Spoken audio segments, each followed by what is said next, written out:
The mysterious graffiti artist known as Banksy has been spray painting parts of New York all month long.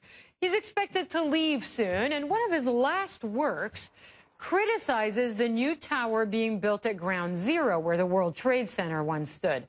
Banksy published the scathing op-ed on his website after the New York Times declined to publish it.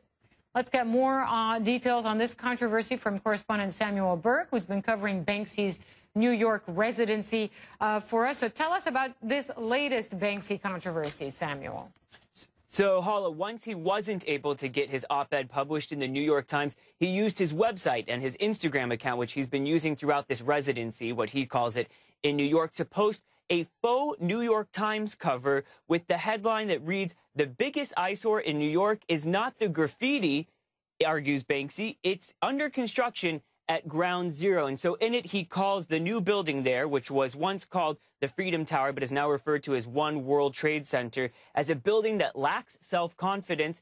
And he even says, how does it stand up when it has no spine? But I want to let you read one part that really has drawn a lot of attention. In this faux op-ed, Banksy says it would be easy to view One World Trade Center as a betrayal of everyone who lost their lives on September 11th because it so clearly proclaims that the terrorists won. Now, Hall, you know I'm not from New York, but I live in New York. And when I read that, I thought to myself, what might somebody who lost a loved one feel and think when they read this? Now, CNN spoke to the former fireman who lost his own son in the 9/11 attacks, and he said that this faux op-ed from Banksy is a disgrace to the family members who lost loved ones on 9/11, and he said that he sees it just as Banksy looking for publicity. Now, how I know you spend a lot of time in the New York Bureau as well, and you know a lot of New Yorkers aren't happy with the building there, that they don't feel that it went up fast enough. Right. Well, I actually went down to Ground Zero and got a look firsthand at the building.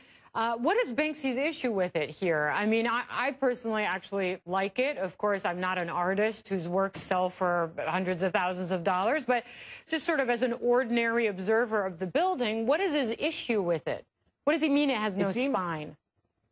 In this article, he talks about how it has a lack of character almost. He feels that it's not bold. He even calls it vanilla at one point. And a lot of people have said that it isn't bold enough. Some New Yorkers said it should have gone up faster, that there should be two towers. But, you know, I think at the end of the day, right next to that building hall is the memorial. And I've never heard somebody go there and not be moved. There's this incredible memorial which has two what are essentially holes where the building was and the names of everybody who lost their lives there. And it's one of the most moving experiences that I've ever had, especially at these types of memorials or museums. You walk around and you see people who spot the names of their family members who died on that day. So while some people argue with the building and how slowly it's gone up, I think everybody's really moved by that memorial. I was really surprised to see this on his website. The New York Times, of course, said he submitted it to them. They turned it down. And it was very similar, though not the exact same thing that he's posted on his website now.